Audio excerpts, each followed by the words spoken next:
The city was a living thing that night, its heartbeat flashing in the neon signs, its breath warm against the tall glass windows of the penthouse where Madison Clark stood.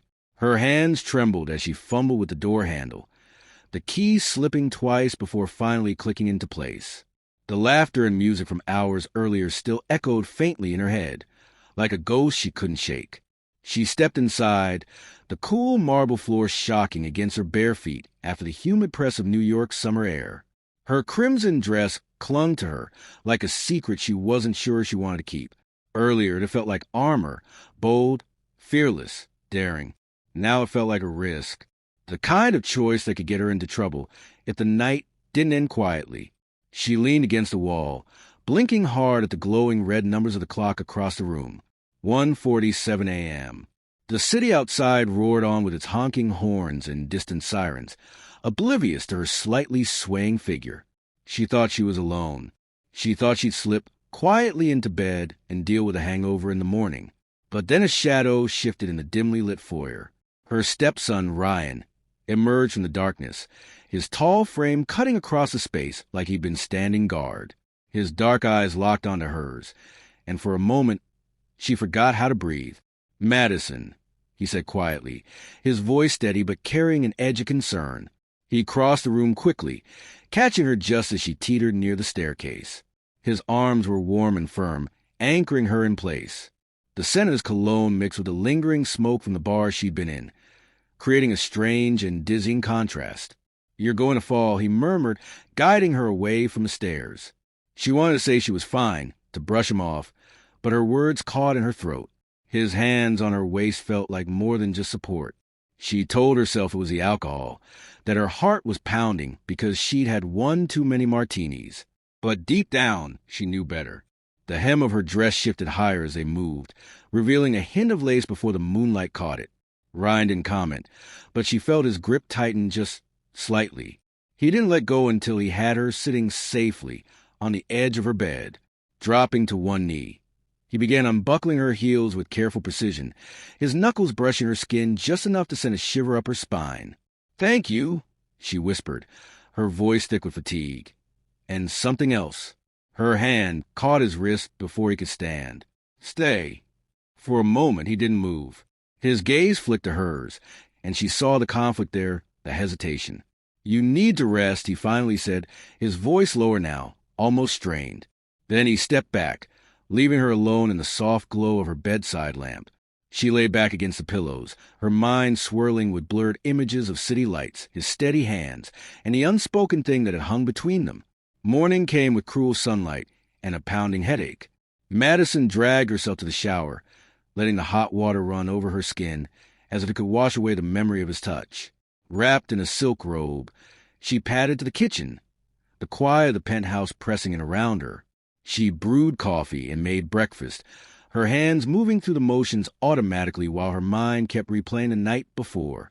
When she called him in to eat, Ryan appeared with his hair mussed and his expression unreadable. They sat across from each other at the marble island, the clink of cutlery filling the silence. Finally, she set her fork down.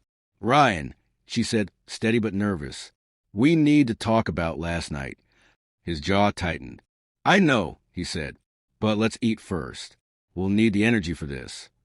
They finished their meal in near silence, both dancing around the truth. When the plates were cleared, she tried again. "It wasn't just the alcohol," she said softly. "Something happened, and we can't pretend it didn't." He looked at her for a long moment, his eyes searching hers. "I was just trying to make sure you didn't get hurt," he said finally. She tilted her head, a faint smile playing at her lips. "Maybe, but I saw something in your eyes. Ryan, don't tell me I imagined it." His cheeks flushed, and he looked away. She didn't press further. Not yet. The day moved on, the silence between them thick but electric. That evening, she found herself chopping vegetables for dinner, the steady rhythm calming her until she felt him enter the kitchen. He sat at the island again, watching her quietly. "You've been quiet all day," she said, sliding the knife down another carrot. "Just thinking," he replied. She set the knife down. "We can't pretend last night didn't happen." Something shifted. The tension was back, coiled tight between them. Without breaking eye contact, She reached into a drawer and pulled out a bottle of gin, pouring 2 glasses. "Maybe this will make it easier to talk," she said. He hesitated, then took the glass. They drank, the silence between them gradually softening. Madison felt bolder now, the warmth in her chest making her voice lower, her movements slower. She leaned forward, setting her glass down in a way that let the neckline of her dress fall open just slightly. His gaze flickered down before snapping back to hers. "Something on your mind?" she teased, her voice a soft challenge.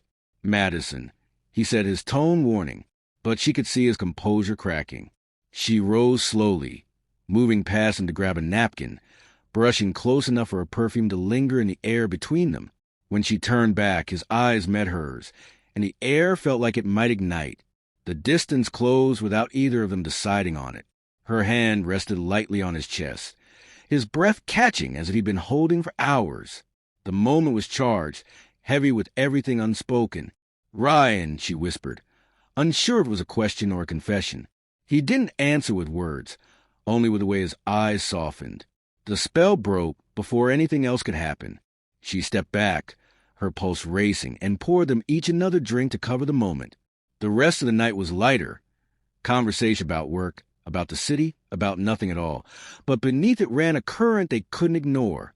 They were careful, but not distant.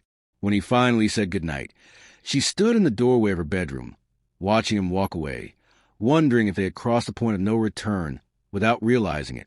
She lay awake for a long time after, the city still humming below, her mind spinning with the dangerous possibility that nothing in their lives would ever feel the same again.